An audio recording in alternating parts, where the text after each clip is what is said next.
속보 한국 특수부대 파견. 미국, 러시아의 의무는 곧바로 밝혀졌다. 어쨌든 한국은 은혜 보답하는 나라. 북한의 대표적인 대남 침략 및 테러 수단이자 남북 위기가 거론되면 가장 대표적인 북의 전력 중의 하나로 거론 되는 북의 특수전 전력과 비대칭 전력에 대한 우리의 대항마이자 국가 내외의 대테러 사건의 첨병이 되는 존재들이 바로 대한민국의 대테러 부대들입니다. 대한민국의 대테러 부대들은 크게 국가 지정 대테러 부대와 초동대, 응부대로 나뉘며 제1선 최정예 국가 지정 대테러 부대는 경찰 특공대 KNPSOG 해양경찰 특공대 SSAT 육군 707 특수임무대대 해군 특수전여단 제24화학특임대 등 총 5곳이고 제2선급 대테러 부대인 초동대응부대에 는 육군 특전사, 강여단의 특임대 해군 UDT 실대대들, 각군 헌병 특임대 등이 있으며 이들이 대한민국을 대표하는 특수부대들입니다. 전시에는 작게대로 각 부대에 부여된 임무를 수행하지만 평상시에 이 부대들의 활동은 크게 대테러 대간첩 강력범죄에 대응을 하게 됩니다. 이런 중요한 임무를 수행하는 만큼 인원 선발 과정에서부터 최고의 인원을 선하게 됩니다. 선발된 인원은 기본 체력은 물론 가혹한 훈련을 이겨낼 만한 강인한 정신력과 애국심으로 무장을 하고 있으며 선발된 인원은 각종 대테러 훈련을 거쳐 대한민국을 지키는 강인한 특수부대원으로 거듭납니다. 해외 특수부대 대원들 중 한국군 특수부대를 접해본 인원들 대한민국 특수부대원들 개개인의 기량이나 자원은 최고 수준이라고 말합니다. 하지만 이미 10년 넘게 북의 비대칭 전력에 대응해 특수부대의 역량을 증가시키자 고군은 물론 정치권에서도 매년 공약처럼 내세우고 있지만 전쟁 경험이 없는 이른바 파워포인트 장군들과 일부 군 관계자들은 진정 특수부대의 발전 방향성을 제대로 설정해내지 못하고 있습니다. 대한민국 특수부대의 현 실적인 문제점 5가지를 소개합니다. 첫째, 평가 위주 훈련. 대부분 한국군 특수부대의 전시 작계는 북한 지역의 목표 지점이나 중요 인원에 대한 장거리 감시와 타격입니다.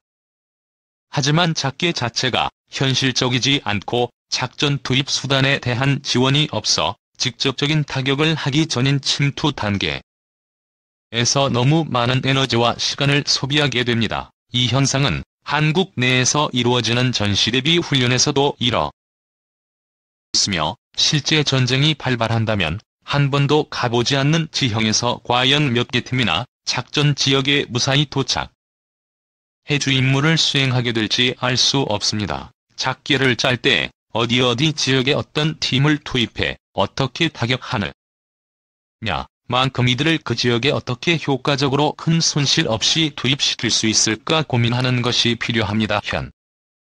실성 없는 평가 위주의 훈련 역시 큰 문제입니다. 흔히들 실전과 같은 훈련을 해야 한다고 말을 하지만 현실은 이미 평가를 위한 훈련이 되어버렸습니다.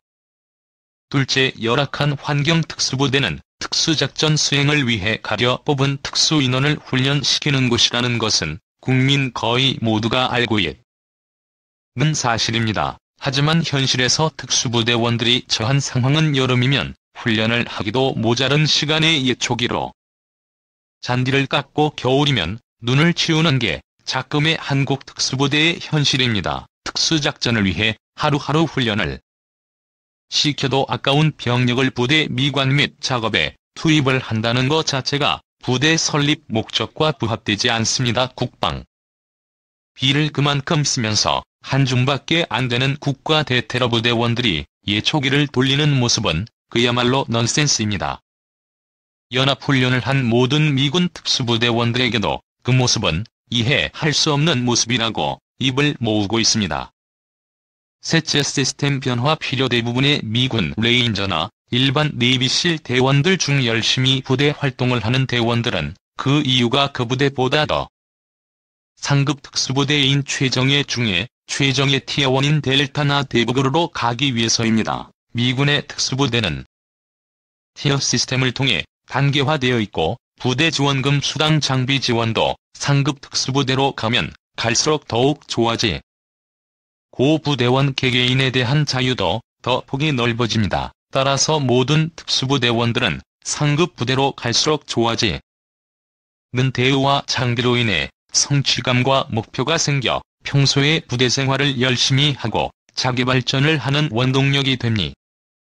하지만 우리나라의 경우 이런 티어 시스템이나 지원이 사실상 없습니다. 델타와 대북으로와 같은 부대는만 드러났지만 이들을 어떻게 쓸지도 모르고 어떻게 다뤄야 할지도 모르며 당연히 델타와 대북으로와 같은 대우나 지원이 이루어지지도 않으면서 국가 위기가 고조되면 이들을 세계 최고의 부대 델타나 대북으로와 동일한 전투력을 가지고 있는 부대라고 언론 플레이를 하고 있습니다. 넷째, 낙후된 장비현 대전의 특수부대는 부대원 개개인의 자질 위에 최첨단 장비와 국가의 끊임없는 지원이 이루어져야 진정한 최고의 부대가 유지됩니다. 최고의 자원을 뽑아놓고 평소에 지원과 관리를 소홀히 하다가 전시에 이들이 최고의 퍼포먼스를 보여주길 바란다면 그건 욕심입니다. 낙후된 장비와 복지 역시 매우 큰 문제입니다. 아무리 특수부대들의 애국심이 좋고 개인적인 능력이 뛰어나도 기간이 지난 방독면으로 적이 화생방 공격을 막을 수 없으니 현대전에서 우수한 전술 장비는 전투의 승패를 가릴 중요한 요소이며 특히 0.1초의 목숨이 판가름 나는 특수 작전의 경우 현대화된 전술 장비의 지급이 반드시 이루어져야 합니다. AK와 RPG로 무장한 아이시스들이 미군의 현대 장비로 무장한 이라크군 특수부대를 제압하는 것을 보고 장비보다는 정신력이라는 소리를 하기도 하지만 같은 자질과 훈련도를 가진 특수부대원들이 다른 수준의 장비를 가진다면 어떤 장비를 가진 특수부대가 전투를 승리를 할 것인가는 나와 있습니다. 다섯째, 사기와 복지 문제. 사기와 복지 면에서도 문제는 심각합니다. 해군 특수부대의 경우 전투력의 주축이라고 할 수 있는 중사 계급인 원들의 부대 이탈이 가속화되고 있고 이로 인해 만성적인 병력 부족으로 인해 매년 이 문제가 기사화되고 있습니다.